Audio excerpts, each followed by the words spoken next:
محرم 7 ہجری میں رسول اللہ صلی اللہ علیہ وسلم نے خیبر کا قصد فرمایا۔ اس موقع پر ان لوگوں نے بھی اجازت مانگی جو حدیبیہ کے موقع پر پیچھے رہ گئے تھے۔ آپ نے اعلان فرمایا، میرے ساتھ وہی روانہ ہو جسے جہاد کی خواہش ہو، رہا مال غنیمت تو اس میں سے کچھ نہیں ملے گا۔ اس کے نتیجے میں آپ کے ساتھ بیت رضوان والے 1400 اصحاب ہی روانہ ہوئے۔ آپ نے مدینے کا انتظام سبا عرفتہ بن غفاری رضی اللہ عنہ کو سونپا، پھر خیبر جانے والے جانے پہچانے راستے پر چل پڑے۔ قریباً نصف راستہ طے کرنے کے بعد آپ نے ایک دوسرا راستہ اختیار فرمایا جو ملک شام کی جانب سے خیبر پہنچاتا تھا۔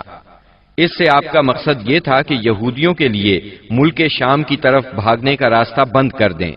آپ نے سفر کی آخری رات خیبر کے پاس گزاری، مگر یہودی بے خبر رہے۔ پھر فجر کی نماز اندھیرے میں پڑھی اور سوار ہو کر خیبر کا رخ کیا۔ ادھر یہود بے خبری میں اپنے پھاوڑے اور ٹوکریاں وغیرہ لے کر اپنی زمینوں کی طرف نکلے۔ انہوں نے اچانک لشکر کو سامنے دیکھا تو چیختے ہوئے بھاگے۔ اللہ کی قسم، محمد لشکر سمیت آ گئے۔ نبی صلی اللہ علیہ وسلم نے فرمایا، اللہ اکبر، خیبر تباہ ہوا۔ جب ہم کسی قوم کے میدان میں اتر پڑتے ہیں تو ڈرائے ہوئے لوگوں کی صبح بری ہو جاتی ہے۔ خیبر مدینہ منورہ سے 171 کلومیٹر شمال میں واقع ہے۔ اس وقت اس کی آبادی 3 حصوں میں بٹی ہوئی تھی، ایک نطات، دوسرے قتیبہ اور تیسرے شق۔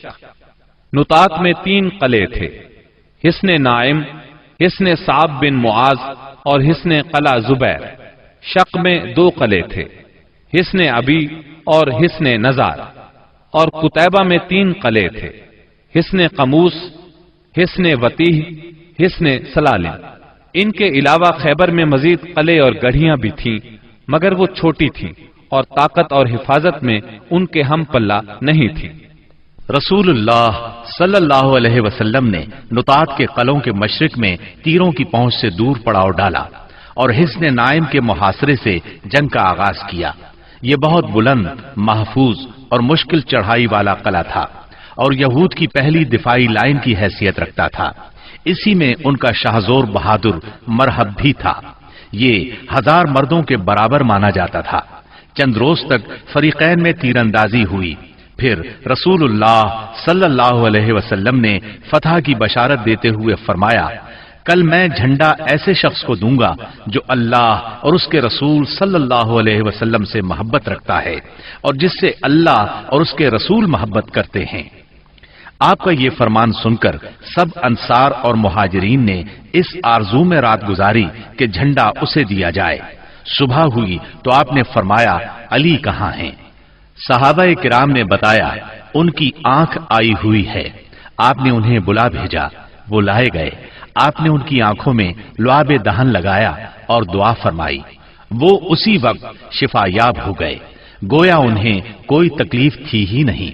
پھر انہیں جھنڈا دیا اور فرمایا، جنگ سے پہلے انہیں اسلام کی دعوت دو۔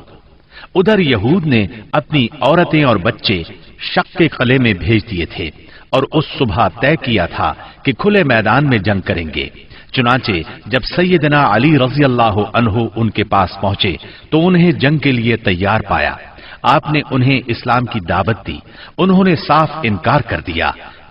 مرحب نے فخر اور غرور سے تلوار لہرائی اور دعوت مبارزت دی، یعنی اپنے مقابلے میں کسی کو بھی آنے کے لیے للکارا۔ اس نے یہ شعر پڑھا، قد علمت خیبر انی مرحب، شاک السلاح بطل مجرب، اذا الحروب اقبلت تلہب۔ یعنی خیبر جانتا ہے کہ میں مرحب ہوں، ہتھیار پوش، بہادر اور تجربہ کار، جب جنگ و پیکار شعلہ زن ہو۔ اس کے مقابلے میں سیدنا عامر بن اقوا رضی اللہ عنہ نمودار ہوئے۔ وہ کہہ رہے تھے، قد علمت خیبر انی عامر، شاک السلاح بطل مغامر۔ یعنی خیبر جانتا ہے میں عامر ہوں، ہتھیار پوش، شہزور اور جنگجو۔ پھر دونوں نے ایک دوسرے پر وار کیا۔ مرحب کی تلوار سیدنا عامر کی ڈھال میں پھنس گئی۔ انہوں نے چاہا کہ اپنی تلوار اس کی پنڈلی پر ماریں، لیکن ان کی تلوار چھوٹی تھی، اس کی پنڈلی تک پہنچنے کی بجائے پلٹ کر خود ان کے گھٹنے میں آ لگی۔ بعد میں انہوں نے اسی چوٹ سے انتقال کیا۔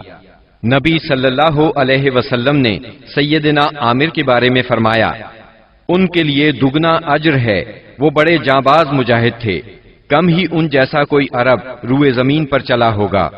سیدنا عامر رضی اللہ عنہ کے زخمی ہو جانے پر سیدنا علی رضی اللہ عنہ مرحب کے مقابلے پر آئے۔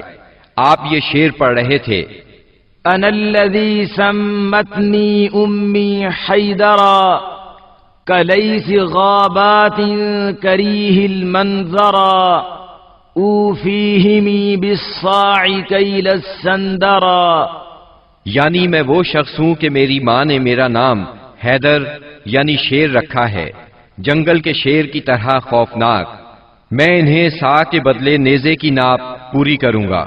اس کے بعد مرحب کے سر پر تلوار کا ایسا وار کیا کہ وہ وہیں ڈھیر ہو گیا۔ اس کے بعد مرحب کے بھائی یاسر نے نکل کر مقابلے کی دعوت دی۔ اس کے مقابلے میں سیدنا زبیر بن عوام نکلے اور اسے اس کے بھائی کے پاس پہنچا دیا۔ پھر گھمسان کی لڑائی چھڑ گئی، بہت سے یہودی مارے گئے، جس سے ان کے حوصلے پست ہو گئے اور وہ اپنے مورچے چھوڑ کر بھاگ نکلے۔ مسلمانوں نے ان کا پیچھا کیا اور بزور قلعے میں داخل ہو گئے۔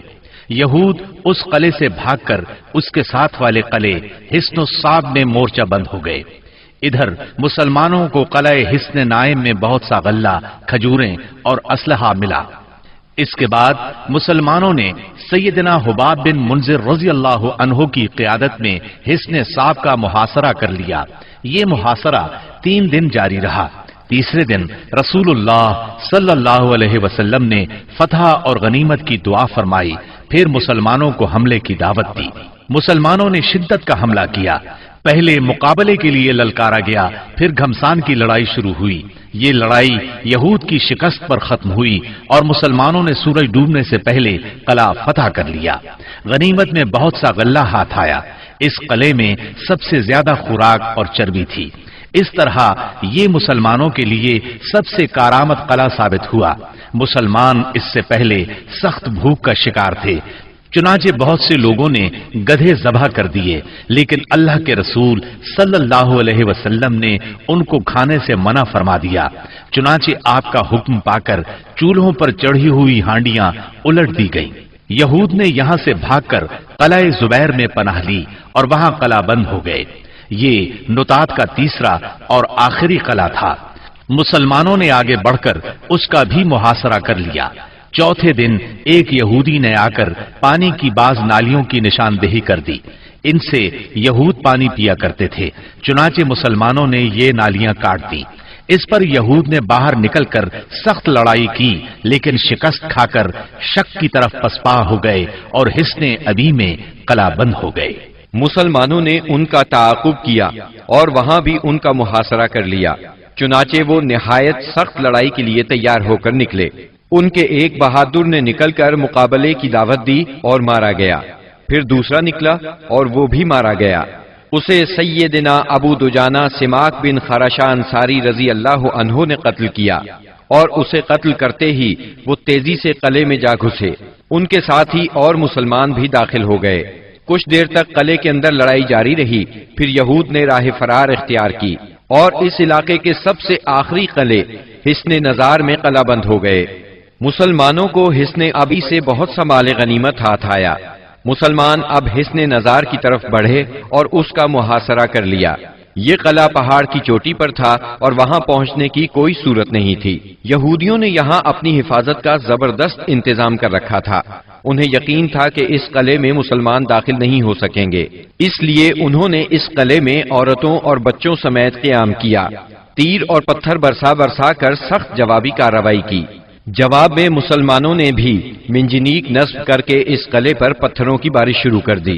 اس سے ان کے دلوں پر رعب چھا گیا اور وہ کوئی قابل ذکر سختی برداشت کیے بغیر قتیبہ کے علاقے کی طرف بھاگ نکلے۔ مسلمانوں کو اس قلعے سے تانبے اور مٹی کے برتن ملے۔ ان کے بارے میں رسول اللہ صلی اللہ علیہ وسلم نے فرمایا، ان کو دھو لو اور ان میں کھانا پکاؤ۔ اس کے بعد مسلمان قلعہ قموس کی طرف بڑھے۔ یہ قتیبہ کا پہلا قلعہ تھا۔ 14 یا 20 دن تک اس کا محاصرہ جاری رہا۔ اس کے بعد یہود نے پناہ طلب کر لی۔ یہ بھی کہا جاتا ہے کہ انہوں نے پناہ طلب نہیں کی تھی، مسلمانوں نے لڑ کر فتح کیا اور یہود باقی 2 قلعوں وتیح اور سلالم کی طرف بھاگے۔ لیکن جب مسلمانوں نے ان کے محاصرے کے لیے پیش قدمی کی تو یہود نے اس شرط پر امان طلب کر لی کہ وہ عورتوں اور بچوں سمیت خیبر کی سرزمین سے جلا وطن ہو جائیں گے۔ رسول اللہ صلی اللہ علیہ وسلم نے یہ شرط مان لی اور آپ نے یہ بھی اجازت دی کہ سونے، چاندی، گھوڑے اور ہتھیاروں کے علاوہ وہ اپنی سواریوں پر جو کچھ اور جتنا کچھ لاد سکتے ہیں لے جائیں، اور اگر کچھ چھپایا تو ذمہ ختم سمجھا جائے گا۔ اس کے بعد انہوں نے باقی 3 قلعے مسلمانوں کے حوالے کر دیے۔ مسلمانوں کو 100 زرہیں، 400 تلواریں، 1000 نیزے اور 500 عربی کمانیں ہاتھ آئیں۔ ان چیزوں کے علاوہ تورات کے کچھ صحیفے بھی ملے، لیکن یہ مانگنے والوں کو واپس دے دیے گئے۔ کنانہ ابن ابی الحقیق اور اس کے بھائی نے بدعہدی کی اور بہت سا سونا چاندی اور جواہرات چھپا دیے، لہذا ان سے ذمہ ختم ہو گیا اور بدعہدی کی سزا میں ان دونوں کو قتل کر دیا گیا۔ حیی بن اخطب کی صاحبزادی سیدہ صفیہ کنانہ کے نکاح میں تھیں، انہیں قیدیوں میں داخل کر لیا گیا۔ اس غزوے میں کل 93 یہودی مارے گئے جبکہ مسلمان 15 کے قریب شہید ہوئے۔ سیدنا عمرو بن امیہ زمری رسول اللہ صلی اللہ علیہ وسلم کا خط لے کر نجاشی کے پاس گئے تھے۔ جب وہ حبشہ کے مہاجرین کو ساتھ لے کر واپس ہوئے تو ان میں سے ایک جماعت نے خیبر کا رخ کیا، جس میں سیدنا ابو موسیٰ اشعری اور جعفر بن ابی طالب رضی اللہ عنہما بھی تھے۔ یہ لوگ رسول اللہ صلی اللہ علیہ وسلم کے پاس پہنچے تو خیبر فتح ہو چکا تھا، لیکن ابھی مال غنیمت تقسیم نہیں ہوا تھا۔ نبی کریم صلی اللہ علیہ وسلم نے سیدنا جعفر رضی اللہ عنہ کو بوسہ دیا اور فرمایا، اللہ کی قسم میں نہیں جانتا کہ مجھے کس بات کی زیادہ خوشی ہے، خیبر کی فتح کی یا جعفر کی آمد کی۔ پھر جب مال تقسیم فرمایا تو انہیں بھی مال غنیمت میں سے حصہ دیا۔ سیدہ صفیہ بنت حیی بن اخطب کو جب قیدیوں میں شامل کیا گیا تو انہیں رسول اللہ صلی اللہ علیہ وسلم کی اجازت سے دحیہ بن خلیفہ کلبی رضی اللہ عنہ نے لے لیا، لیکن صحابہ کرام نے آ کر عرض کیا، اے اللہ کے رسول صلی اللہ علیہ وسلم، صفیہ صرف آپ کے شایان شان ہیں، وہ بنو قریظہ اور بنو نذیر کی سردار ہیں۔ اس پر رسول اللہ صلی اللہ علیہ وسلم نے انہیں بلایا اور اسلام کی دعوت دی، انہوں نے اسلام قبول کیا۔ اس پر آپ نے انہیں آزاد کر دیا، انہیں نکاح کی پیشکش کی، ان کے منظور کرنے پر آپ نے ان سے شادی کر لی اور ان کی آزادی ہی کو ان کا مہر قرار دیا اور انہیں عورتوں کے حوالے کر دیا۔ جب خیبر اور وادی القریٰ فتح ہو گئے، فدق اور تیما کے باشندوں نے اطاعت قبول کر لی تو آپ نے مدینہ واپسی کی راہ اختیار فرمائی۔ راستے میں سیدہ صفیہ رضی اللہ عنہا کی رخصتی عمل میں آئی۔ دوسری صبح آپ نے کھجور، گھی اور پنیر کا ولیمہ کھلایا اور 3 روز شب عروسی کے طور پر ان کے ساتھ قیام فرمایا، پھر روانہ ہوئے۔ سفر 7 ہجری کے آخر یا ربیع الاول 7 ہجری کے اوائل میں مدینہ منورہ تشریف لائے۔ خیبر سے مدینہ آ کر رسول اللہ صلی اللہ علیہ وسلم مطمئن ہو گئے تھے کہ اطلاع ملی بنو انمار، ثعلبہ اور محارب کے بدو جمع ہو رہے ہیں۔